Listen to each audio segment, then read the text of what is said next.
You already know what time it is. Welcome back into the NFL with AJL, episode 47. We're live on a Wednesday night. I know not a usual Tuesday or Friday. Got the Thursday night football game in New Orleans tomorrow against the Jags. Could be in for a treat, could be in for a heartbreaker, but that's why we're live tonight on the show. Didn't go live last night. I was unprepared, can't even lie. And we're not going to do an unprepared show here on the NFL with AJL. That is not what we're about. Hope you've had a blessed week. Hope you had an awesome October so far. It's getting cold over here in Atlanta. Cold in the mornings, hot in the afternoons, cold again at night. I don't even know what to wear to dress for this. Hope y'all have been great, though. Again, you could have been anywhere else in the world, and you're right here with me tapped in on the show. As always, please make sure to like the stream and share the stream wherever you may be watching. Subscribe and hit the bell on YouTube. We are officially super chat enabled. A little hint, my birthday is next Friday. So if you want to support the show, if you want to support the channel, you can get directly in the YouTube chat and donate anywhere from $1 to as much as you want. Anything that you would throw towards the show, I greatly appreciate. At the NFL with AJL, hashtag the NFL with AJL on all social media platforms. And of course, the QR code in the corner of the screen will give you every bit of social media and podcast content. I already got my boy Darby in the chat. We are going to be the ones in New Orleans tomorrow, heading out early, so we'll be cutting up the show before we get on the road. We'll have content coming out. Not sure if we'll do a show Friday, might do one Saturday, but again, wanted to get on here tonight for episode 47. We're talking about Caleb Williams' bad game. Colorado is, of course, a flawed football team right now. The Eagles and 49ers lose, so there are no other undefeated teams in the NFL. The Bills slipped again in the Week 7 power rankings going into the NFL season. And let's jump right into it, as Colorado is a flawed football team, as I just mentioned. They are unraveling and really just going through some growing pains. They blew a 29-0 lead at home. Another game with double-digit penalties from Deion Sanders' crew, and just the lack of discipline and coaching overall that this team is going through right now. You got the quarterback, literally Shedeur Sanders, posting merchandise on his Instagram story during the game.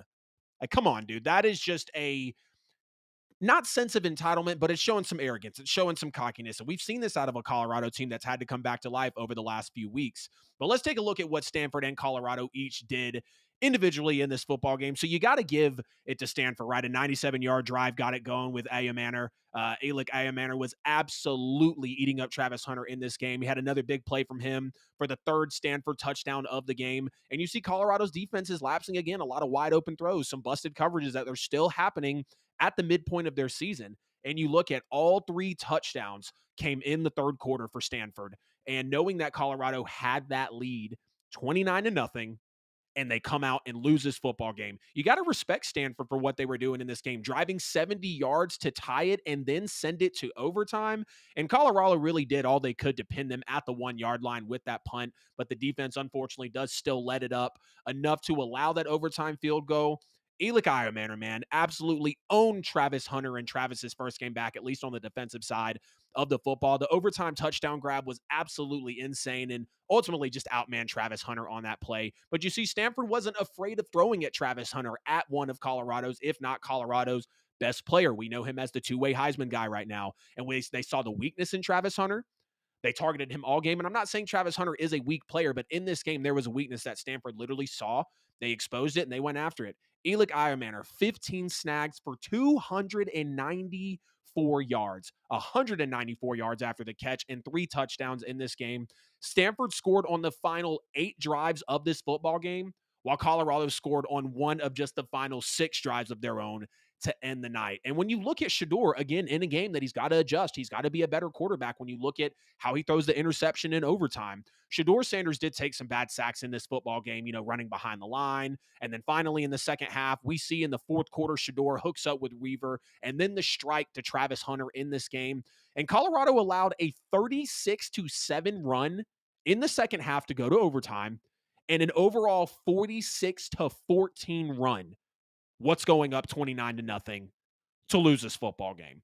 It was just horrible decisions, horrible playmaking at some points in this game by Shedeur Sanders, specifically pointing at the double overtime interception. And it just makes you think of the times this season that Deion has said, as long as we know the ball is in Shedeur's hands, we'll be okay. Don't know if that was necessarily the case with the game on the line in this point, Dion. I will say Travis Hunter did play too many snaps in this game for a game of being, the first time back in a couple weeks, specifically on the defensive side of the ball. I respect his offensive output, 15 snags, 140 yards, 2 touchdowns, and even had a big factor in this game outside of covering, for coverage on the defensive side of the ball. Had an end zone saving tackle earlier in this game as well. But again, Eli Ironmaner, 15 catches, 294 yards, 3 touchdowns, 194 yards after the catch. Travis Hunter was just out of sorts. And knowing that this type of game took place at Folsom Field in Colorado at home for the Buffs, this one's going to sting, no doubt about it. Here is where it shows you that Colorado is susceptible to the big play. Colorado gave up 8 pass plays of 15 yards or longer for a total of 266 yards. That means more than half of Stanford's total offensive yardage, 266 that I just mentioned, out of the 523 that they had for the night, literally came on 8 plays. Colorado gave up an average of 33 and a quarter yards per play on just 8 plays that went 15 plus yards for Stanford in this game. Otherwise, Colorado did a decent job. 80 plays in total, 257 yards, so averaging 3.2 yards per play. But knowing that Stanford had those big plays to jump back into the game, it perfectly explains why Colorado ultimately fell apart in this one. And those big plays were killers, no doubt. Colorado giving up a 97-yard touchdown pass and then a 60-yard scoring touchdown, a 60-yard scoring pass in less than 2 minutes in this football game. And Dion even said, once we had the 97-yard touchdown and all that bull crap happened, we got complacency, all the mistakes started happening. It started with Eli Ironmaner. And notice how the game ended with Eli Ironmaner as well. But we just got to call it what it is. Like, Colorado's getting too comfortable. Dion's coaching at this point. He is 1-3 in Pac-12 games. They've dropped 3 of their last 4. Shedeur Sanders still doesn't have protection on the O-line, getting sacked 5 times a game. And Colorado doesn't have a run game. And I said it when Dion was coming into this. He had the win against TCU. They get blown out by Oregon. Like, there is levels to this. You are talking about a 1-win college program. Let's be realistic. Has Denver, Colorado really ever been relevant outside of this year if it wasn't about marijuana? And I'm just calling it what it is. Like, Colorado did not have that type of attention until Dion came here. The attention's here. Now you got to perform in the spotlight. Prior to this game, Colorado was 6 for 8 on 4th down conversions. The Buffaloes had 2 attempts near midfield in this game. They missed on both of them. Stanford took possession on the 45-yard line after one and the Colorado 33 after the second, and they both led to Stanford touchdowns. So just kind of like Dan Lanning in the Oregon game that we're going to talk about in a second, got a good bit of college football here on the show. It shows you that sometimes that aggressiveness, whether you have the track record or not, you have to hope that it pays off because it can come back and bite you in the ass. There's levels to this. Colorado has to understand that. The next phase is to get better at Pac-12 play and build your trenches. I hear everyone talking about wait until Dion gets his recruits, wait until Dion gets his players. That's great. I'm cool with that. But until that happens, until Colorado has significant trench play and can protect their quarterback, they're going to lose games like this. They're going to blow leads. They're going to go 1-3 in Pac-12 games, and they still got a schedule to play. I was a guy that said this was a 9-11 win football team earlier in the year. I'll eat crow. I'll take the blame. I was high off the TCU loss. No one's talked about TCU since the opener, and Colorado is a completely different team with the limelight kind of off of them. Like, where has Dylan Edwards been? That's kind of my question. Like, we saw that Dylan Edwards in the first game of the year. Where is that type of Dylan Edwards been? And I get it. People get tape on you and all these things that happen as it, goes through a college football season. But Colorado fans, y'all get down in the comments. Let me know what y'all think about this football game. Darby said Dion released his inner Falcon. Oh, man, don't do him like that. Don't do him like that, bro, because he's a former Falcon. And Dion, I know you watched the show. He didn't mean to say that. But I want to talk about Caleb Williams finally having a bad game, and he was due for one. Like, so what? Every legendary player, Heisman-winning player, franchise-changing player is going to have a bad game. That is literally why they get better. We're going to talk about Brock Purdy later in the show as well. We know that the ugly part is Caleb Williams throws 3 interceptions against Notre Dame. They lose 48-20. USC's defense is absolutely getting not blasted because we know that it hasn't been great, but now the offensive line is getting exposed as well. And let's just talk about, some of these interceptions and decisions that Caleb Williams had in this game. So the first interception, clearly he trusted his arm too much. It was kind of a lob pass with a free rushing defender in his face. And that's going to do that. If you are going back on your back foot, your mechanics are not right. And that's one reason that, Caleb is so blessed in his game because he can make any throw.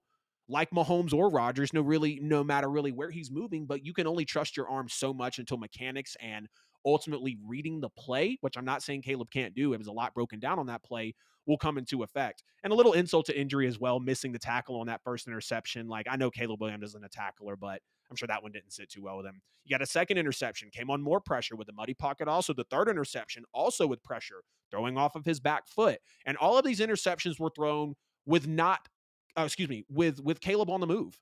Caleb was not standing still. He was not solely in the pocket. And that showed you that Notre Dame was dialing up plays to mess with Caleb Williams. You had a 3rd and 14 in the third quarter where he almost threw his 4th interception of the game. They were reading Caleb's eyes at that point. When you get into a game of football and I feel like you're throwing more, or not, I feel like, and you are throwing more than 2 interceptions in the game, just like when Sam Darnold said he was seeing ghosts. Y'all remember that stint a few years back where Zeke fumbled like 3 times in one game?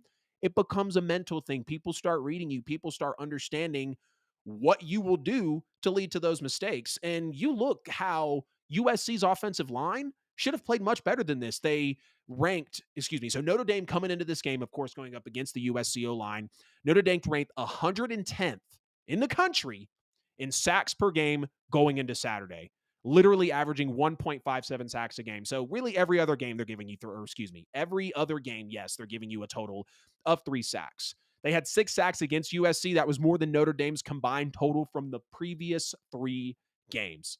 And USC didn't pick up on that. USC did not make a bona fide game plan to protect Caleb Williams, and that is why Caleb Williams performed the way that he did. Caleb was sacked 6 times. There was 11 tackles for loss on USC in this game. Caleb was pressured on damn near every drop back. Caleb looked really timid after the first half in this game, throwing 3 interceptions, the lowest passer rating of his career, the most interceptions in a game in his career, the lowest yards in his career, tied for the season low, coming off last week versus Arizona with 1 touchdown on the game. Of course, he 1 passing touchdown. We know he had 3 rushing touchdowns against Arizona in the last game. The second lowest completion percentage of the season. The only worst one was last week versus Arizona. But again, Notre Dame, they were targeting Caleb Williams' strengths and making him play uncomfortable. Their number one goal walking into this game, we know that this game was circled on their schedule for them. But there's always that one player you're going to highlight on the game plan. And Notre Dame walking in, hell of a lot of respect to him, said, number 13 is not going to beat us. You can beat us with any other player, but you're not going to beat us with number 13. And Notre Dame solidly executed that. It was a very perfect game plan, an immaculate play calling. Sam Hartman didn't have to do anything.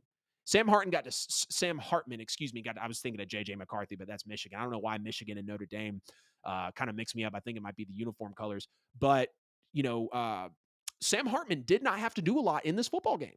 When Caleb Williams is having bad games, making bad decisions, it's going to make it easier for you. USC's O-line, has given up 10 sacks in the last 2 games. And it's just a wink link right now that just like the defense who gave up 48, USC just looked flat, very uninterested in this game. And you even see it on the scoop and score in the fourth quarter. Like the players aren't even running towards the defense to actually go get the football. They're gassed. Their heart is out of it, at least at that point in the football game. And I'm not here to call an athlete out for what they are or aren't doing in a rude way. I'm just here to speak the facts and tell you that what my eyes showed me, USC was flat, Caleb Williams was timid, and just part of, growing pains as well with Lincoln Riley. And I have respect for Lincoln Riley. There's no question about that. When he came over to USC, everybody was hyped about it. He engineered a great team last year. Caleb Williams becomes the Heisman winner. Even after this game, he's going to be the number 1 pick. Caleb will be fine. Every legendary player has bad games. Like I said, he's still the consensus number 1 pick 100 times over. He is a bigger lock at the number 1 pick than Trevor Lawrence was as a number 1 pick. And that might not be saying much realistically, but Caleb Williams is not going anywhere. He is still the best player in the country. He's still the best quarterback in the country for college football. And I know he might be 4th in the Heisman ranks, but he's still my Heisman winner. I still like what he's showing me. I'd still want him to run my football team. Not run my football team, but be QB1. Still the best player in college football. We do hear some stories today from Caleb Williams that he actually wants to have partial ownership of an NFL team that he gets drafted to. Some people think that's kind of crazy. I have no problem with it. We see Tom Brady becoming partial owner. We see Patrick Mahomes buying the Kansas City Royals. Maybe he doesn't get a stake in the NFL. because Erie's even pushed back on Brady, possibly getting like 75% discounts on shares for the Raiders. But Caleb Williams is a generational prospect. Don't let one game from Caleb Williams against a good Notre Dame team that schemed it up for him well fool you. If you're sitting at the number one pick, you're still taking Caleb. Or you want to trade up to get Caleb if you're a team at the number one pick that just doesn't need him. But Caleb is still him. He's still going to be an amazing quarterback. And some people want to say that, if the first read isn't there, he's just going to dish out of the pocket. No, I believe Caleb has a very good strength of going through his reads. That's why he's able to play so off script. And guess what? Even if he is looking at one read and running, one, that'll get out of him in the NFL or he won't be successful. And two, he's got the dexterity and the ability to literally scan the field as he's moving around and make a throw from any contortion of his body. Caleb Williams will be absolutely fine. Is it a worrisome game? Yeah, of course. Like, he just threw 3 interceptions. Again, the lowest completion percentage of the second lowest completion percentage of the year. The most interceptions, the lowest yards, the lowest passer rating. 3 picks in the first half. He looked timid. I want to hear from y'all in the comments. Did you expect the best player in the nation, the best player in the country, to actually come out and play like this versus a Notre Dame team that they were underdogs? And USC definitely should have won this football game. Sticking with college football here, Washington beats Oregon 36-33 in an amazing Heisman battle between Michael Penix and Bo Nix, both last names ending in Nix. I actually just realized that. And a Pac-12 classic as well. Gotta love this football game. Washington over Oregon 36-33. Michael Penix has a gun. I love the fact that he's a left-handed quarterback. I know there's not been many in the league. I always have respect for the lefties. I'm a lefty myself. I know they think with different sides of their brain, but more than anything, he is playing with a different aspect to his game. Talking about Michael Penix. Very big build, 6'3", 215 pounds. You can call him the black left-handed Josh Allen if you want. You can call him the left-handed Cam Newton that can throw the football better. I'm not here to be edgy about it. I just know that Michael Penix is talented. He's got a gun, maybe the best arm in college football. 2 big-time throws in this game for the first 2 touchdowns of the game. I don't think he should have thrown that interception. Of course, we see the receiver slip there on the replay. But the bomb he threw with 2 minutes to go in double coverage, absolutely immaculate. He and Odunze were on point all game long. I mean, just a cold-blooded, game-winning drive by Michael Penix Jr. He was 60% completion on the day, 302 yards, 4 touchdowns, an interception. He was sacked 1 time. If you take the interception off there, you don't like to see 60% completion. I think the bare minimum is 64%. You got to be completing at least 63, 64% of your passes in the NFL. And Michael Penix is a first-round pick. He's a big-bodied guy who's going to serve whatever team takes him very well. I love for my Saints to get Michael Penix Jr. We know Derek Carr isn't it. There's some NFL teams out there that would enjoy Michael Penix Jr., but Washington trailing by 4 points in the final 2 minutes of this game, Michael Penix made 2 of the biggest throws of his Washington and college career. First was a 35-yard completion to Jalen Polk, and then the 18-yard game winner to Odunze. I mean, just cold-blooded. When you look at Michael Penix doing this, when you see him in the Heisman conversation, when you see Washington as an actual contender in college football, I mean, come on, man. You are witnessing greatness out of Michael Penix Jr. right now. And for him to do this against a Bo Nix, who I'm going to call the white Russell Wilson, literally. Think he plays very similar to Russell Wilson. I love Bo Nix over there with Oregon. I knew what he did in Auburn. And for Michael Penix to do this against that Oregon team that we know can hang with the best of them is very impressive. But Washington's rushing attack really took control and changed this football game. And we knew going into the game, right, that Washington were going to try. They were going to throw it out, really air it out, pick up chunk yards time and time again, which, of course, they did, utilizing Michael Penix Jr., of course, the wideouts, a lot of the skill players in this football game. But I think what surprised me the most, and even some people as I'm talking to them about the game, is Washington's rushing attack showing up and making huge running lanes for running backs like Dylan Johnson. He scored on a nice 7-yard touchdown run in the first half and then started gashing the Oregon rushing defense in the second half. It was kind of a nice change of pace, too, because we've seen quarterbacks in the NFL get very reliant on their arm. We've seen head coaches, we've seen coordinators get very reliant on their quarterbacks. And any quarterback is better when they have a great rushing attack behind them, or at least a formidable one, running back by committee, surefire RB1, boom and zoom duo, however you want to look at it. Any quarterback is better, not only with running backs, but of course with a nice safety blanket and a tight end as well. But you got to respect the rushing attack from the Huskies offense. And really, Oregon did not have a lot of answers for it as they were really focused on Michael Penix. And knowing that Michael Penix was able to overcome that, again, only one interception that shouldn't have happened. They did stifle him some, again, 60% completion. But Washington adjusted. Washington knew that it could not all ride on Michael Penix, and Oregon's rush defense came into this game allowing 3.2 yards per carry. The Huskies blew that out of the water. Absolutely blew that average out of the water. And I'm going to just say it now. Again, Washington is a real 6-0 undefeated football team. Now, they got USC on the horizon. My eyes are going to be glued on that. They got Utah. They got Oregon State all coming down the stretch. But their Pac-12 championship odds will be tested. And if this is the first of two the first of two matchups between Oregon and Washington, I'd believe you. I'd expect USC to be there. And I was wanting Colorado to be there, but more than likely not. But Washington playing USC, Utah, and Oregon State down the stretch is undoubtedly going to test them. Now let's talk about Oregon in this game. Let's talk about Bo Nix. Bo Nix, without question, played well enough to win this football game. No interceptions, 1 sack, 337 yards, 2 touchdowns, 75% completion. And I'm going to say it again. Bo Nix is a top player in the country. We know this. He is in these Heisman rankings. He's going to be a good NFL quarterback. Of course, where he lands is really going to matter. But you cannot discount what Bo Nix is doing at Oregon, bringing that SEC knowledge over with him.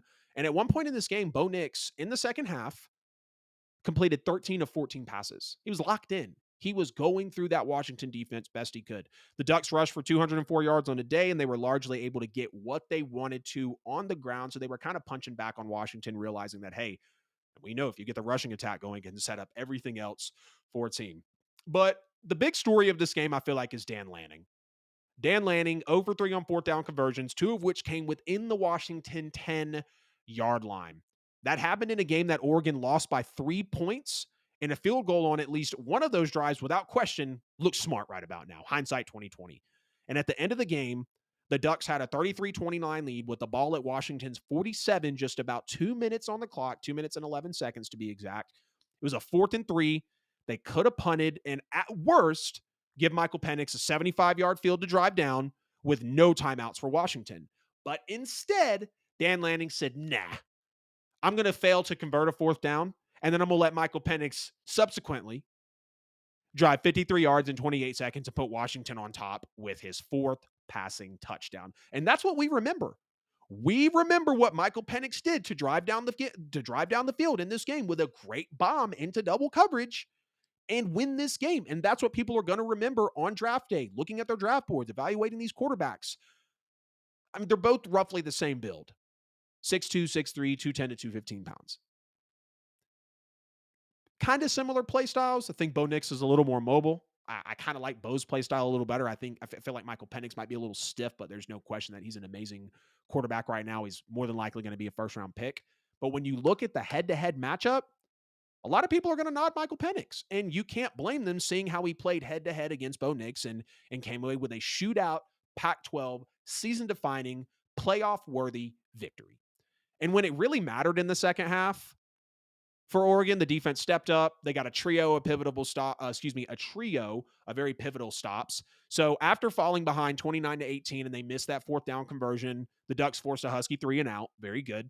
Following an Oregon touchdown to make it a 29-26 football game, of course, they go for 2 and get it. Oregon forced another 3 and out punt for Washington. Then once Oregon had the 33-29 lead, the Ducks had the goal line stand, stopping 4 straight runs from Washington inside the 5-yard line. Major respect to that, because we talked about how Washington's run game was a key factor in this, turning Washington over on downs and taking control of the football game, it felt like at that point. And Oregon also has Utah, USC, Oregon State down the stretch. Both the Washington Huskies and the Oregon Ducks could potentially only lose to USC, because now everybody in the country, because I have some tape on Caleb Williams, what makes him nervous, what throws him off his game, people are going to see that. Especially these Pac-12 teams, especially a Washington and an Oregon coming up with a Michael Penix and a Bo Nix playing up against their consensus number 1 overall pick. Washington and Oregon could beat USC. I think they could also drop to them as well. We're going to see how how the schedules and the seasons, or excuse me, how the schedules and the season play out for Washington and Oregon. But it was a great football game that you did not want to miss in week 7 of college football, or was it week 6? I think it was week 7 because college was one week ahead. Well, no, they have week 0, so that always messes me up. But I think when you search it, they don't like Google doesn't realize week 0. Anyways, if you're watching live, if you're watching this after I post it, I want you in the comments who's viewed better after this head-to-head matchup. Because like I said, Bo Nix and Michael Penix are damn near built the same. One is left-handed. One has played in the USC. One has played in the SEC, of course, talking about Bo Nix. I feel like right now, I'm going to give the slight nod to Bo Nix, and his stats showed up better in this game. But people are going to remember that Michael Penix, 53 yards and 28 seconds for his 4th touchdown pass against Bo Nix, against Oregon, against Dan Lanning. That's what's going to reside in people's minds. That is going to be the recency bias that might not be in favor of Michael Penix. They're both great quarterbacks. I would take any of them. Michael Penix looks a decent bit bigger than Bo Nix, but again, Bo Nix is 6'2", I think 213. Michael Penix is 6'3", 215. So you've got a lot of similarities in build between the two of them. I'd probably take Bo Nix because he has SEC experience. He played under Auburn. He balled out in his earlier years, transfers over to the Pac-12, now clearly taking the leap, like I've mentioned. Kind of lesser competition with the Pac-12, so he's going to... I want to know from you guys, who would you rather have after this matchup, Michael Penix Jr. or Bo Nix? Now, flopping out of college football over into the NFL, we'll hit a game here. We'll hit the break, and then we'll hit the back half of the show. The Jets beat the Eagles 20-14 at home, while the Jets defense makes another good quarterback struggle. Or as Robert Saleh says, we faced a gauntlet of quarterbacks and we've embarrassed them all. Embarrassment? I don't know. You have beat 2 of the 3 and came close to beating Patrick Mahomes and the Chiefs. We saw the ticky-tack call there. So I'll give Robert Saleh his respect. But let's start with the Eagles here. Jalen Hurts continues to struggle some, and with him losing Lane Johnson, it didn't turn out to be a pretty game for him. But the major thing you can see with Jalen Hurts right now, and at least in this game or this season, he's facing more defenses with pressure. He's getting blitzed more. He's having zone coverage. Over 60%. I don't have the stat written down. I heard it, though, from one of my favorite podcasts. It's either over 40 or over 60% of the time in this game or on the season, Jalen Hurts has been pressured and blitzed. And he's known to struggle with that. You go look at his earlier years. You go look at some of his college years. And really, what quarterback doesn't struggle with pressure, with pressure or under the blitz? That's why we want to anoint these quarterbacks that can throw under pressure and that can throw with blitzes coming their way. And I'm going to pull out my Saints fandom and this guy right here. We saw Drew Brees do it for years. Time to release was legendary. When the blitz is coming, when the pressure is coming, you got to know when to get rid of the ball. And that was something that Jalen struggled with in this game. The first interception, even though it bounced off of Dallas Goedert's knee to Quinnen Williams, it showed that the pressure was coming. So Jalen Hurts not lobbed it up, but he threw it up. You got some late pressure coming on the second interception of the game, but only a 4-man rush on the third pick of the game. I think it just at that point, he was spooked. He made a bad throw into great coverage. The defender jumped the route. He was staring down Dallas Goedert, and he rightfully deserved to throw an interception at that point. And he almost threw a 4th interception as well. And that was really just a prayer throw. Jordan Whitehead, I believe, was a defender on the play. He should have came down with that. Of course, he did not. And Jalen Hurts escapes a 4-interception night. But Jalen Hurts was off in this game. Clearly, his pocket presence was not really there. And the multiple fronts and the multiple pressures that the New York Jets are showing and the New York Jets were pulling off, that will do that to you. When you take a quarterback and you throw them off their rocker back in the pocket, any quarterback, worst or best, is going to be affected. Now, Jalen Hurts' numbers on the year: 12 total touchdowns, 5 rushing, 7 passing, 7 interceptions, 85 passer rating. He's only got 2 games with no interceptions or turnovers, and half of his games, he has more turnovers than scores. And I'm not sitting here trying to make the stats create a story or just pick what I want and tell you guys. That means something. We're talking about a guy last year that had over 30 touchdowns total, that was in the MVP conversation, that outplayed Patrick Mahomes in the Super Bowl, and really should have won the Super Bowl. And y'all heard me when I first came back on the show. I love Jalen. From Alabama, he's an elephant before he's a Sooner. From Alabama to Oklahoma to the crazy drafting by the Eagles, and now with his payday with the Eagles. I love Jalen, but I'm going to call it what it is. An 85 passer rating on the year, not very solid. 7 passing touchdowns, 7 interceptions. If he was not a rushing quarterback, we are probably looking at Jalen Hurts in not as positive of a way as I am right now, especially if you're one of those people that wants to jump on Jalen Hurts because he's a system quarterback. Anybody could succeed. Okay. That's why the Eagles had the success that they did in recent years before Jalen, right? Outside of Nick Foles. Don't talk to me about Carson Wentz. Don't talk to me about Gardner Minshew. I don't want to hear any of that because Jalen Hurts inserted himself into this Eagles offense. The Eagles finally got it together, realistically, and figured out how to use Jalen Hurts. But you see the Eagles getting banged up as well. You know, they got some guys out. They haven't played up to their potential all year, and there's no convincing foot on the jugular, I'm taking you out wins. They've all been close. Overtime wins. One score wins. I mean, I'll go peek the Eagles' schedule right now. I mean, tell me the convincing win. You open the season 25-20 against the Patriots, 34-28 to the Vikings, 25-11 against the Bucks. Probably your best, most convincing win. But at that point, the Bucks were 3 games in. I still had respect for them as a team. I still think they're a very respectable football team. But you're better than the Bucks. But we see when coordinators jump in and out, when you have players move in and out, when you have an off season after a Super Bowl run and both of your coordinators go get jobs, it's going to be hard for you to adjust. But they're getting through the growing pains and they're understanding that if you want to get back to the Super Bowl, you've got to adjust in the NFL. 34-31 to the Commanders that lose to the Bears, but then go on and beat the Falcons. Like the Eagles, 23-14 against the Rams.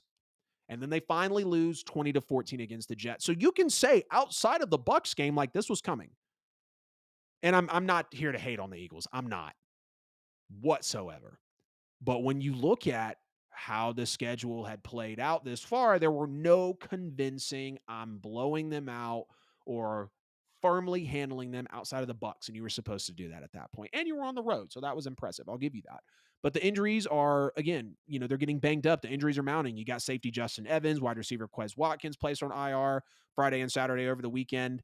Darius Slay and Jalen Carter were out for the game, along with Marlon Tuipulotu and rookie safety Sidney Brown. And then the Eagles lost Lane Johnson, Blankenship, and their corners, Eli Ricks and Bradley Roby during the game.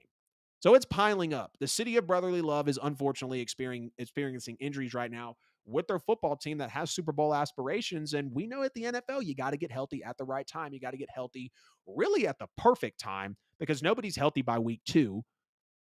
And maybe nobody's healthy by week 3 or 4. But after that, I mean, everyone's banged up. We talk about all the people that are on the injury report. That's because they have to make those reports.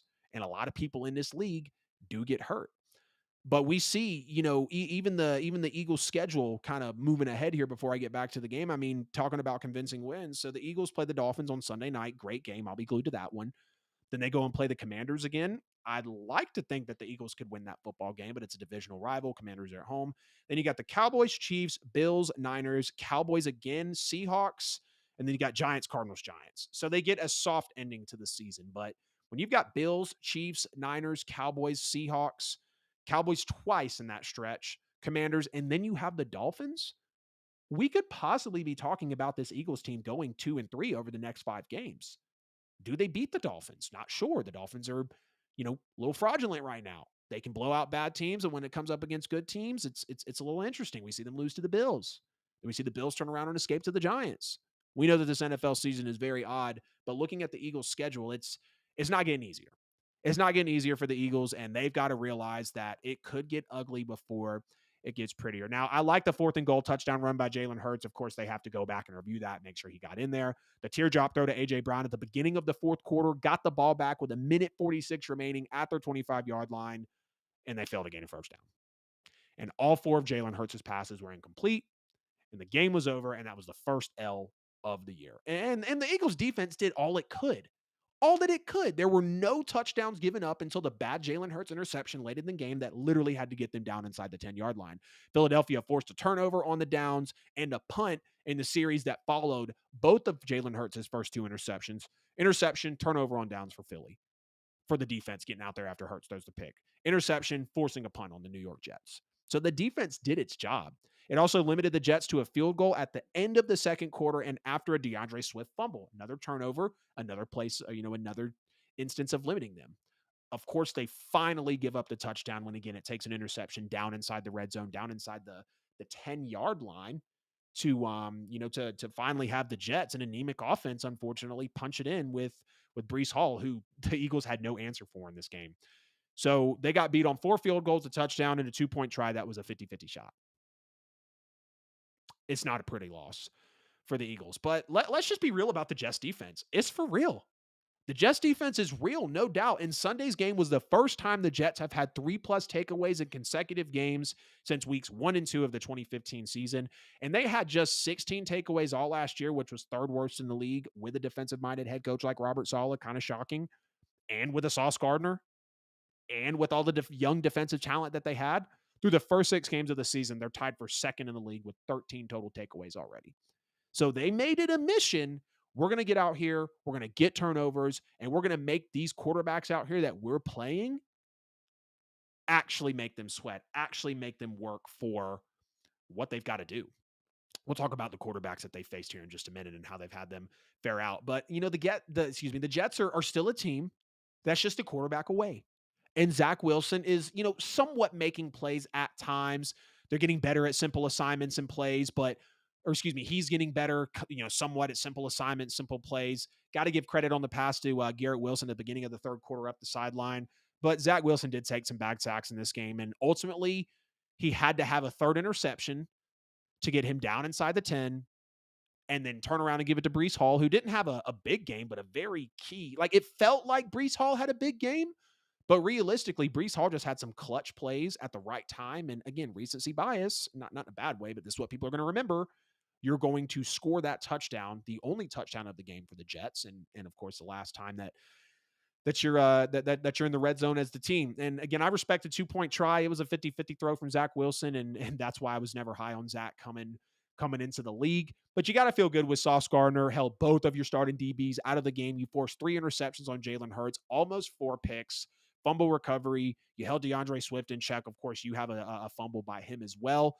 But the New York Jets incorporating Breece Hall into this game was really everything. He had plenty of key touches, like I just said a little bit ago, big plays here and there, and Philly just didn't really have an answer for Breece Hall.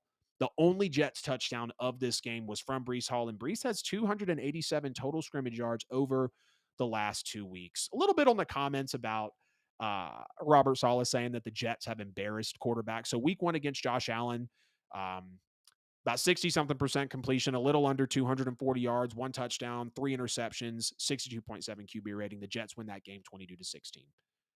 Patrick Mahomes, 18 for 30, 203 yards, 1 touchdown, 2 interceptions. Holding Mahomes under 250 yards is astronomical because he throws for over 300 a game in his career, and a 63.6 QB rating, and a fluky call, you could argue, had the Jets lose that football game 23-20.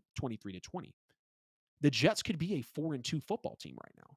I want to check that record because, I know they're 3-3, but I don't know. Sometimes, I got to get the numbers right. I know y'all will freaking blast me on YouTube if I'm not right. And then week 6, of course, here against Jalen Hurts, 27 for 43, 279 yards, 1 touchdown, 3 interceptions, and a 60.1 QB rating. So as these quarterbacks face the Jets on and on into the season, the quarterback rating is getting lower.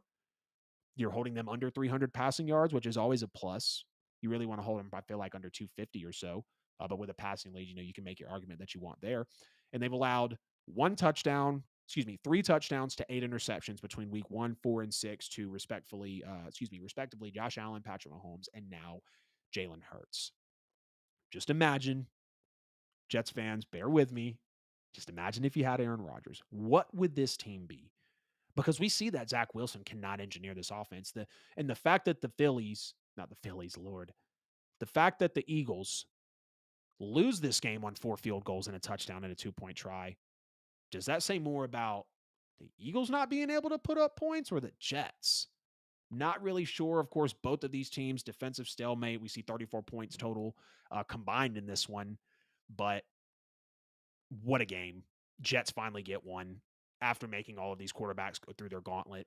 This has been episode 47 of the NFL with AJL. We're live on a Wednesday night, possibly a show on Friday, not sure. I will be in New Orleans for the Saints Jaguars Thursday night football game. First Thursday night football game ever. First prime time game, but not the first time to the Dome. Y'all already know what time it is. Please make sure to like the stream for episode 47. Subscribe on YouTube. Drop a super chat if you want to donate to the channel. No donation is too small, and definitely no donation is too big. And also hit the bell so you never miss a post. Share the stream to someone who loves the show. They like football. Maybe I'm talking about their team. Maybe they just love a good podcast in general. Let them know. Check us out here at the QR code at the NFL with AJL. Hashtag the NFL with AJL on all social media and podcast platforms. If you can't find me, you're simply not looking hard enough. And as always, we're sponsored by Buy and Sell with AJL for all your worldwide professional real estate needs, whether you're looking to buy a home, sell a home, or invest in real estate. They just held their Fall Festival client event over the weekend, which is a big success. Their marketing is pushing it out there, showing how the clients had a great time. Get at them at Buy and Sell with AJL on all social media platforms or DM them to get your exclusive real estate newsletter. We got the buyer's commission lawsuit getting negotiated right now. A lot of daunting headlines. Rates are the highest they've ever been in 23 years, but getting on that newsletter will keep you in the true now of the real estate market. And of course, if you want to drop your address, get at them on social media or get in the comments, or excuse me, let me rewind that back. If you want to DM them or get in the comments, drop your address and drop your email. That gives specific information on a specific property that you might want to pursue. Buy and Sell with AJL for all your worldwide professional real estate needs, turning clients into family by prioritizing people over transactions. We're going to take a quick break, get to the back half of the show, and then we'll get out of here on episode 47.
Welcome back into the NFL with AJL episode 47.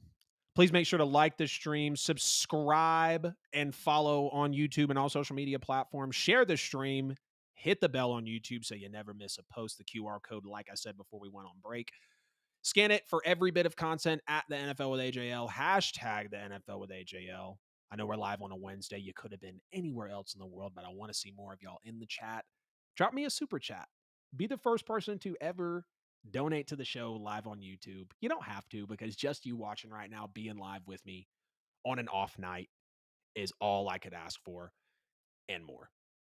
The Browns beat the Niners 19-17 with Brock Purdy unraveling. And let's just be real, guys, rightfully so, right? What quarterback in the NFL outside of the elite ones, and if you even want to just say Mahomes and hell, I don't know, maybe Rodgers once he comes back healthy, can lose their star wide receiver, star running back, and go on to win a game, even though they lost, against a historic defense that has been the best since the 70s through 6 weeks, let alone damn near win the game with your rookie kicker who had a chance after Brock got them into field position. But y'all don't want to talk about that.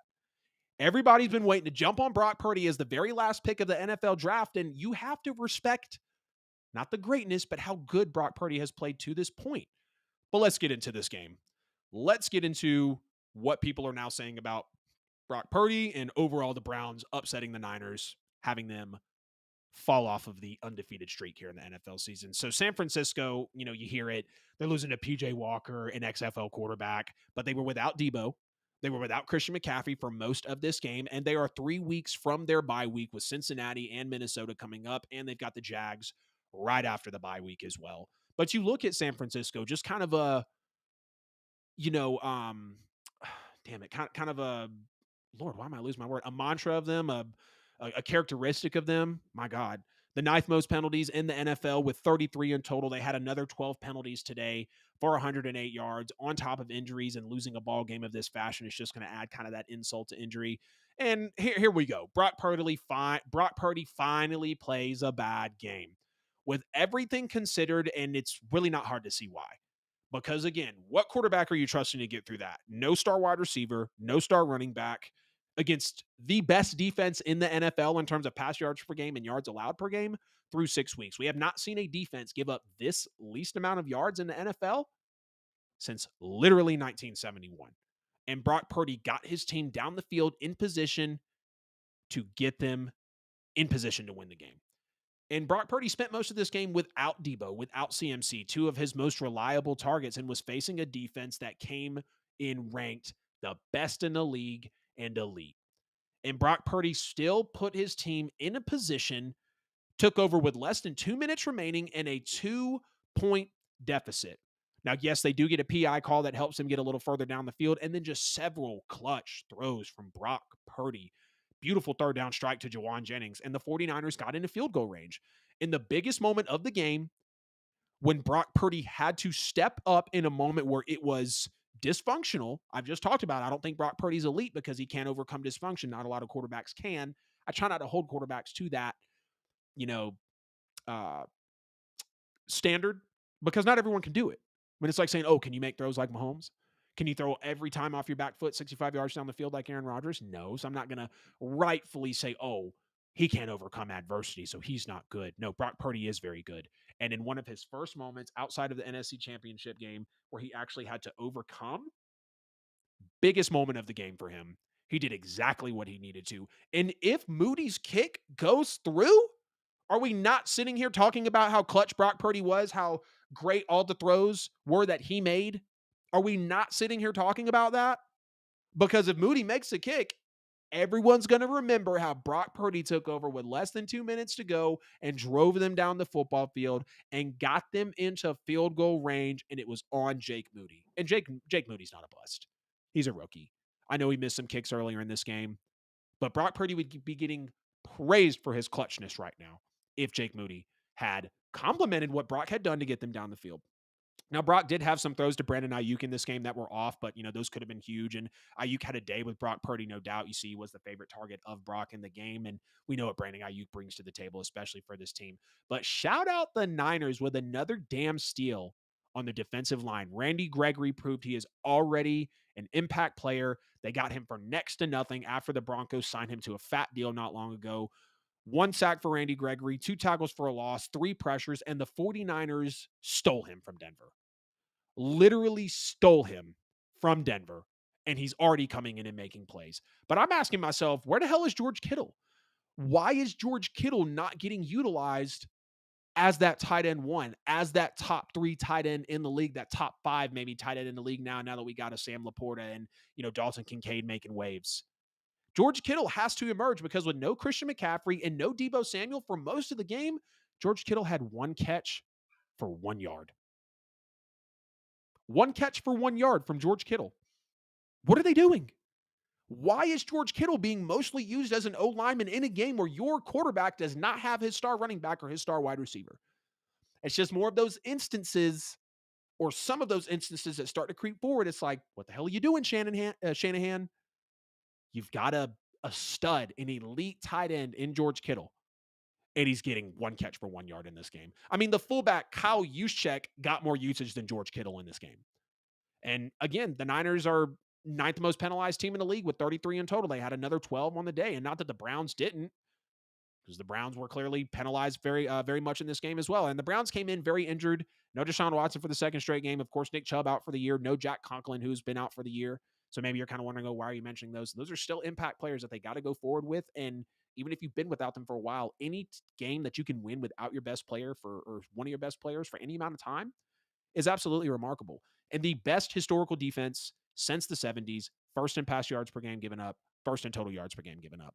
And for the second straight game, the Browns played with their second string quarterback against probably the most complete offense in the NFL, and without question, still the best team in the NFL. San Francisco came in ranked second in rushing yards, 13 in passing yards, third in total yards, and first in scoring. And the Browns escaped with PJ Walker and a couple of mistakes with a 19-17 win. And it's not like it was a perfect game for PJ Walker. Again, I just said he had some mistakes here. The timing of the interception early in the fourth quarter sets the Niners up to go on and then score on their next drive and give them that 17-13 lead. PJ Walker finished 18-34 for 192 yards and 2 picks. He was also sacked twice, and he finished with a 45.2 passer rating and still won this football game. And I'm putting this more on Jake Moody should have hit that kick to win 20-19. He should have. It's right there. That's what you get paid to do. But I understand people make mistakes. Like, you can argue kickers have some of the most pressure on them because they only come in for one thing and they only come in for one play. And they usually only come in for one or two types of situations. The Browns held the 49ers to a season low in both rushing yards, passing yards. The 49ers had 125 passing and 108 rushing. So clearly they were trying to lean on that rushing game. You see Jordan Mason coming in. He's a nice backup. They might be okay without Christian McCaffrey because we've seen Tevin Coleman and Raheem Mostert and other running backs of the past within the Shanahan running back committee and system, and the 49ers still be able to effectively run the football. The Niners also scored only 17 points, which is no question their lowest point total of the season. It's also the lowest offensive yardage in regular season games ever for Kyle Shanahan as a 49ers head coach. Again, Browns flagged 13 times for 119 yards. You have 2 unnecessary roughness calls on San Francisco's game-opening touchdown drive, and then another pass interference call on the potential go-ahead 49ers drive as well. So you had some of those mistakes pop up and be like, oh, God, like, I don't want this to be the reason, because it almost was, that we lose this football game. But you got to give respect to the Browns because, again, coming in, knowing that where is it here? Knowing that the San Francisco was second in rushing yards, 13 in passing yards. In terms of, that wasn't their defense. In terms of San Fran's offense, they were second in rushing yards, 13th in passing yards, third in total yards, and first in scoring. I mean, they were just putting up points at a clip. So the Browns said, okay, we'll counter with 160 yards rushing to really take that control. Again, when you run the ball so effectively, you can kind of do whatever you like at some points in a football game. 4.7 yards per carry. They did it against a Niners team that ranked 9th in yards per carry at 3.7 and second in rush yards surrendered. They did it without Joel Bitonio and, of course, no Jack Conklin being gone earlier in the year. And their run game was key all day long and on the game-winning field goal drive. Amari Cooper had some nice plays in this game, a couple of really nice plays, 4 catches, 108 yards. Of course, he does have a fumble, unfortunately. But watching the Niners lose this game, I'm not worried. I'll go ahead and spoil it for you. They're still number 1 in my power rankings. They're still the best team in the NFL. They're still the most complete team in the NFL. Now, with not having Debo, who seems like he's going to be okay, Niners don't think it's very serious, but we do have the oblique, and I believe it's also a rib from Christian McCaffrey, if I'm not mistaken. That's going to be concerning. Now, you can even say, well, Jordan Mason looked pretty good. Kyle's got a week to prepare. He understands that Brock is not Brock without these key players, and that's clear. You still got a George Kittle you can use more. Brandon Ayuk is still out there. Debo's hopefully going to come back next game, if not game after next, give him a little bit to rest, and Jordan Mason plugged in nicely. So, I mean, we take a look here at the Niners schedule, and, they got the Vikings up next. They got the Bengals. Then they got the Jags, Bucks, Seahawks, Eagles, Seahawks, Cardinals, Ravens, Commanders, Rams. So it kind of lightens up a little bit for them, but you still wonder without some of those best players, what is San Francisco realistically going to be? So I want to hear from you in the chat and the comments. Let me know what you believe or think, about the Browns beating the Niners 19-17. Are you on the Brock Purdy hate train? Are you trying to hate on Brock Purdy because now finally, without a couple of his best players, he cracks, he's fading away, he's dwindling, whatever you want to call it? Show me a quarterback outside of Patrick Mahomes, realistically, that's going to do it without a star wide receiver and without a star running back. Because we know that Brock Purdy's not great. Some people might say he's top 5 quarterback in the NFL, MVP conversation, whatever. We got to quit calling guys great and elite because they win football games. What are you actually doing in moments of adversity, which Brock Purdy had a clear claim, got them into the field goal position that they needed to win the game, and Jake Moody basically fumbles the bag. Got to be better, Jake Moody. You got to be better. Now, the Bills beat the Giants 14-9 and continue to show non-Super Bowl winning traits. This is the reason that the Bills were outside my Super Bowl bubble, because they're just not all the way complete yet. When you are losing 14-9 to the Giants, who with Saquon didn't even wake up until you had a 35-yard gain, it's just more instances of losing faith in the Buffalo Bills, especially after this game, because we go look at games over the season. Why are you losing to the Jags 25-20, knowing how the Jags were playing? You're escaping the Giants 14-9, and you let Tyrod Taylor damn near be clutch in this game, get the pass interference call to get down to the end. I think the PI call should have been called again. Some people are out there saying, well, Adam, why would they call it again? They just got the call. He pulled on his damn jersey. Darren Waller had him beat, and the jersey was pulled, and they didn't call it. And people are like, people are asking, oh, why didn't they run it with Saquon? Go watch the replay of the final play, because I made sure I did before I gave my take. They were sending 8 to the hole. I mean, 8 to the trenches. They were not letting Saquon Barkley beat them, knowing that he had a day of about 25 yards for 100 or 25 carries for 100 yards. They weren't going to let him beat him. So they zoned in on that. Darren Waller gets over the back, and, unfortunately, I do have that PI call. But, I mean, realistically, the Giants were in a position to win this football game, and they should have won this football game because Buffalo was held scoreless for 3 quarters. They do have back-to-back touchdown drives to thankfully get them into this game. But, I mean, when you have games like you're blowing out the Dolphins 48-20, blowing out the Commanders 37-3, blowing out the Raiders 38-25-20 to the Jags, and barely escaping the New York Giants. And again, it's just another reason why I'm hesitant on giving the Buffalo Bills this Super Bowl contender title. You're supposed to put a team away like the Giants. Without question, you're supposed to put a team away like the Giants, and you're at home. The Buffalo Bills at home against the Giants 14-9? And some people really think that this team could be the best in the AFC? There's still a lot of work to do. Still need to get a more consistent rushing attack. I still believe Buffalo is one piece away from really being that Super Bowl contender, being that complete NFL team. And I get it. They're dealing with Matt Milano being injured. They're dealing with Trey White being injured. And the defense did good. They held the Giants to 9 points. But you're out there putting up 14. And your offense was held scoreless until you finally put up those couple of back-to-back, touchdown drives. But, just a little bit here on this game. Again, after Darren Waller fails to get the call on PI, which without question, I think it was a pass interference call. And here we have another possibly pivotal game for a football team that, is favored by a lot, possibly getting saved on a call. I mean, again, the Bills zeros on the scoreboard after each of the red zone until late in the third quarter. And the Giants defense did everything they could, but their inability to also put up points just came back to bite them. And that's why the Bills clearly were able to win with 2 touchdowns compared to 3 field goals for the Giants. And maybe you could come back and say, okay, well, if Daniel Jones played and actually had to, make some hay with his legs and make some plays, like maybe so, but there wasn't really anything different about the Giants in this football game. You see Bobby Okereke stepping up big for the Giants in this one, 27 years old, still in a very young part of his career, team high 11 tackles, 8 solo, 2 tackles for a loss, 2 passes defended. And it's not easy to hold a Buffalo Bills team to 14 points per game, especially as a Giants team.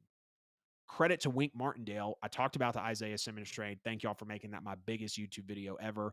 And I don't know if it's necessarily proving very effective, but I still like what they're trying to put together. And you see Saquon in this game took a minute to get going. He had 12 carries for 12 yards at one point, and then even 18 for 32. Ends up finishing the night 24 carries for 93 yards, a long of 34. But Tyrod Taylor, of course, he struggled 20 for 29, 178 yards. No touchdowns, no picks. But I think that's, is it even fair for me to say that he struggled, because he was literally leading them down the field, literally a clutch scramble to get them to the play before the pass interference, the first PI that was called, or really the only PI that was called on Darren Waller. Now, of course, he didn't add any scores, but he technically didn't cost New York the game. And I'm sure Giants fans could go and nitpick that game and say, oh, well, this play and that play.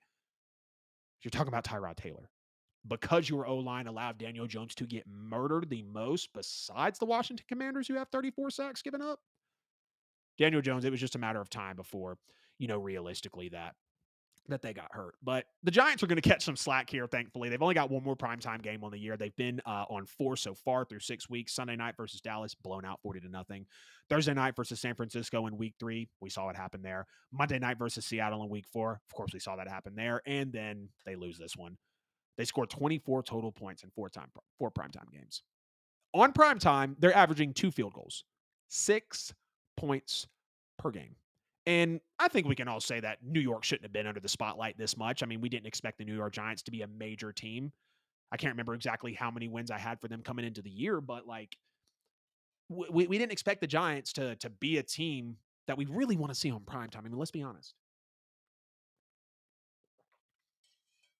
But I'm a million% worried about the Buffalo Bills. I mean, how do you expect people to get behind you when you're down 6-0 at halftime, when you're shut out for the first 3 quarters, when you finally have to get back in the game and give back-to-back touchdown drives to pull away with the win, just to let the Giants go 56 yards down the field to the 1-yard line, and because of a chippy call, because let's be real, the Buffalo didn't have the play covered.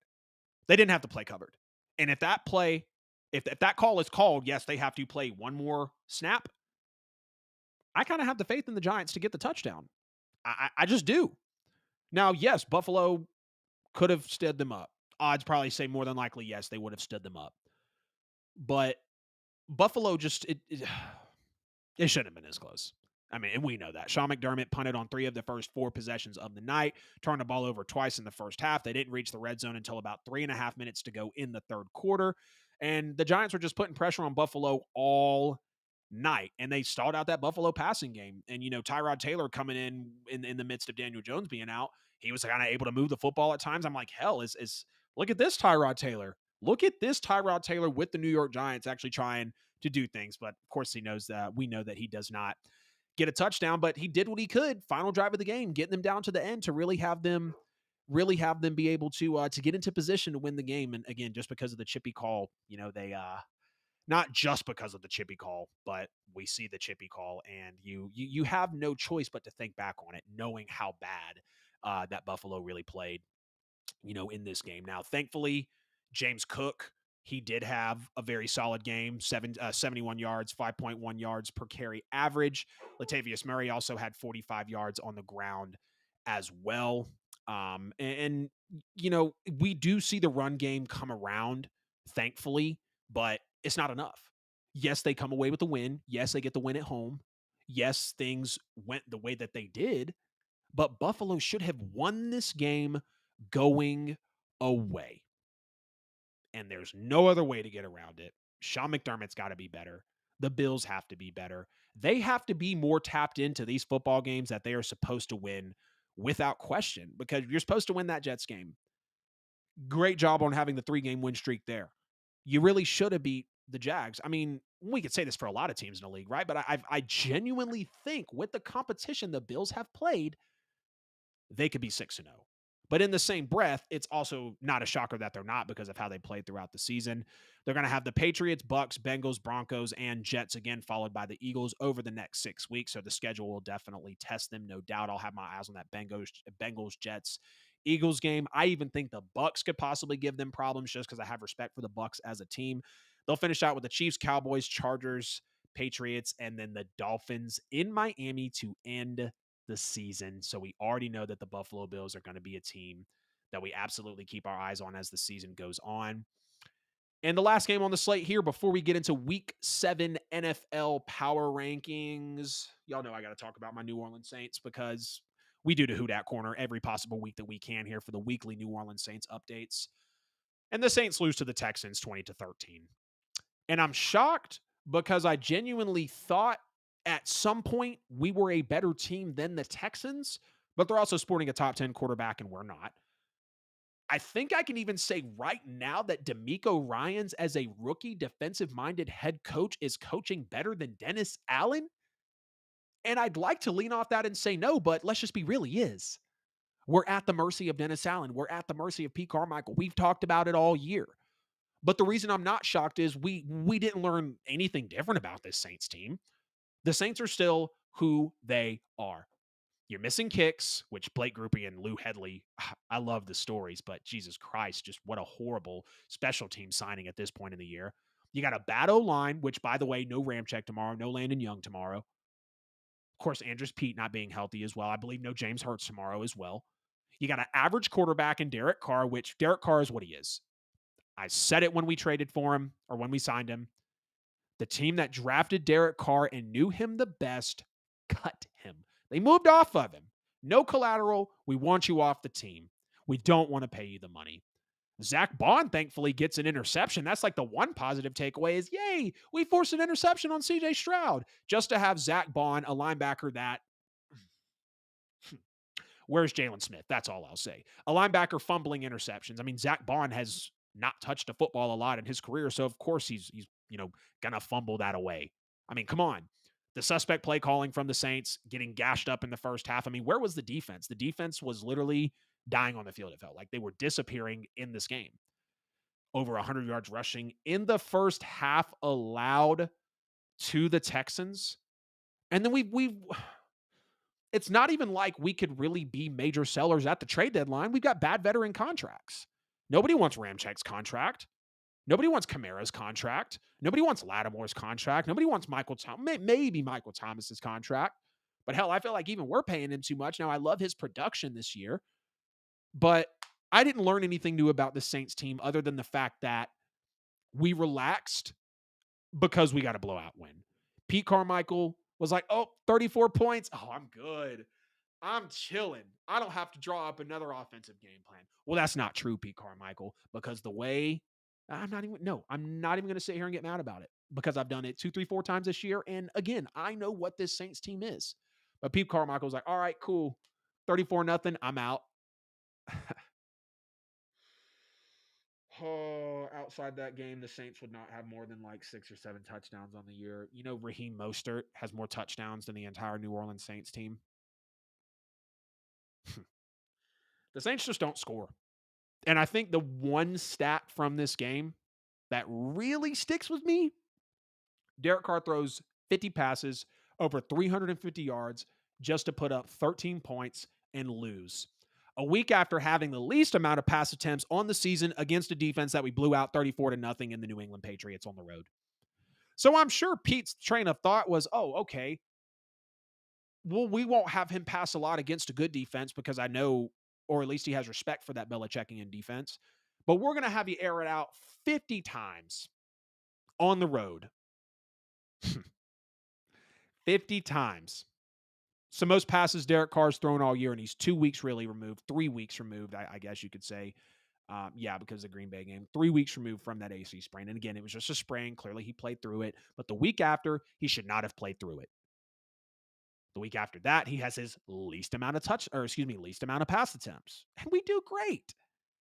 And then this week, come in and lose this game to the Texans in a fashion that, just continues to feel unacceptable. You hold CJ Stroud, a good quarterback right now, a top 10 quarterback right now. You have him throw his first career interception. You hold the Texans to 20 points on the road. And you're giving me 13. You're giving me 13 points, which, am I shocked? No. It's just what the hell this Saints team does. We're averaging 15 points per game. We are literally the Denver Broncos of last year with a better team, a healthy Olave, a Shaheed that's incorporated, healthy Kamara, a healthy Mike Thomas. Carl Granderson is balling out. Brian Bassie is balling out. Nobody has a lower passer rating allowed by the Saints defense. And this is what the Saints are performing to. 13 points per game with all of this talent. It's horrible. Dennis Allen is now 20 games below 500 in his career. That's just what the Saints are. They're a 3-3 football team, but you could really say that they're playing like they're 1-5 or even 2-4.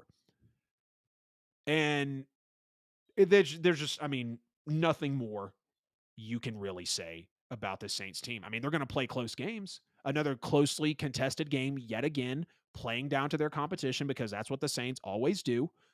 The offense are still extremely underwhelming. There's a lack of consistency here. There is no creativity. You see the last 4 plays of the game? Michael Thomas, Chris Olave, Rashid Shaheed. The receivers seem like they didn't understand this play. You even see Thomas and Olave possibly trying to get a timeout to understand the play better. And we run the same play 4 straight times. Basically, 4 corner end zone shots down the sideline. And in a way, I respect it because you have to get a touchdown, and why not go for the zone when you have the talent to do so? But the same 4 play draw ups, like it's almost like the Saints weren't even familiar with those play calls at the end of the game. Bad in the red zone again. 0 for 3 in the red zone. The Saints got outgained 430 to 297 by a Texans team. And they had way more opportunities than you would think. Now, of course, Alvin Kamara still comes out, sees 80% of the snaps in the game, 19 carries, 68 yards.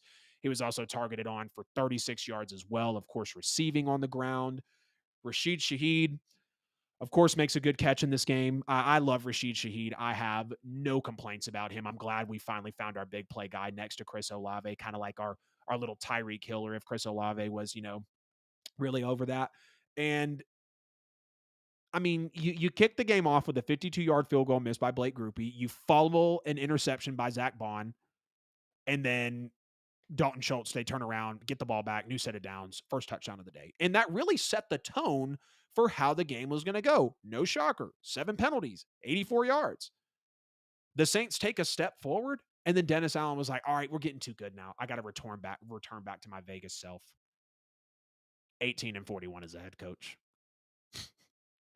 And this is where the Saints will be until the Saints move on from Dennis Allen, until the Saints at least fire Pete Carmichael and move DA back to the defensive coordinator position. This is where the Saints will be. You could even argue you'd rather be a team committed to the rebuild so you know what's coming ahead in kind of a ignorance is bliss way, because it could turn into something great. But the fans in the city of New Orleans know what the hell the Saints are now. They're an average football team. They're an average football team that I willingly spent my money on to go tomorrow to New Orleans, Thursday, October 19th, 2023, to go down there for a Jaguars game, very injured, to watch us play. But that's how much I love this team. I'm not going to shy away from my Saints, giving my honest takes on them and telling you what they are. But they could have easily walked away with a win in this game. You stink it up. You let Baker Mayfield dice you up at home. And then you melt. Dennis Allen maybe should have been gone after that Packers game. And, I mean, that's all you can say about it. Derek Carr is what he is. Pete Carmichael is what he is. You've got missed opportunities. You've got a bad O-line. You've got average suspect play calling, bad veteran contracts. I mean, this is what the Saints are. And Saints fans, strap in if you want, because this is what it is. We're probably going to go on to another 9 to 11 win season, maybe 8 to 10, knowing how we're playing right now. Fight for a bad division and probably lose in the wild card. Maybe make it to the divisional, and I'll get excited for no reason. And I hate to talk this way about my team, but I have to call a spade a spade. I got to call a fleur-de-lis a fleur-de-lis. I got to call it what it is. The Saints are an average football team. They're 3-3. You can argue they should be 1-5 or 2-4 potentially with the way they're playing, but they without question have the effort to be 4-2, if not 5-1. But the quarterback, the offensive coordinator, and the head coach are all lullabying together. And we know what they are. We know what they're bringing to the table. And it's not scaring anybody, and it's not impressing anybody. Let's go ahead and get into week 7 of my NFL power rankings before we get out of here on the show tonight. San Francisco does stay in first in my power rankings here. I still think they're the best team in the NFL without question. I get it. They lose to the Browns, but we knew what they were playing without. Brock Purdy still got them in a position to win the football game. And if Jake Moody hits the kick, nobody has a problem with me having the Niners here at number one. The Phillies, God, the Eagles losing to the Jets. They're going to stay at 2. Of course, the Philadelphia Eagles. I think the loss to the Jets is, yes, it's a bad one because it's the Jets, but I feel like I think higher of the Jets than most people do because the defense is good. They're really just a quarterback away with that offense of being a top 5 scoring offense and a top 5 scoring defense in the league. So Philly losing to the Jets, yes, they have some injuries piling up. Yes, Jalen Hurts is making some bad decisions and getting pressured, but I'm not going to drop them, at least right now, for losing to the Jets. Yes, it is a rough loss, but I don't believe it's as bad as everyone is making it up or making it out to be. Kansas City, they're going to stay there. Excuse me. Miami is going to jump up to number 3. They win big to the Panthers. They do what they're supposed to do. The reason Miami moves up beating a bad team, because I believe the Panthers maybe are better than the Broncos. They're both in contention for the first and second pick, or Panthers with the rights to the Bears. And of course, the Broncos sitting there at 1-5, but I will move Miami up to the 3 spot, move Kansas City down to the 4 spot since they win close to the Broncos there on Thursday Night Football. The win against the Bucks, excuse me. So hold on. Okay. I don't know why, like for some reason, I'm like, am I doing the right week for power rankings? But anyway, so San Francisco, Philadelphia, Miami, and Kansas City round out my top 4. Those are, 3 of my 4 Super Bowl teams are in there, no doubt. Detroit's going to stay at number 5. They win against the Bucks, very plain and simple.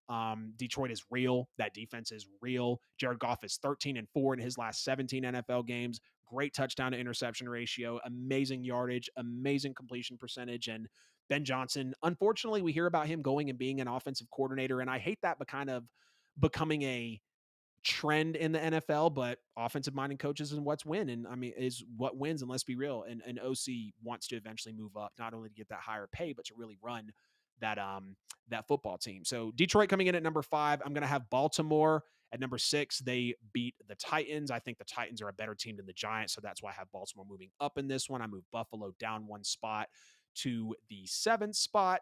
Jacksonville will stick at number 8. They blew out the Colts, so I have no problem with them staying in place here.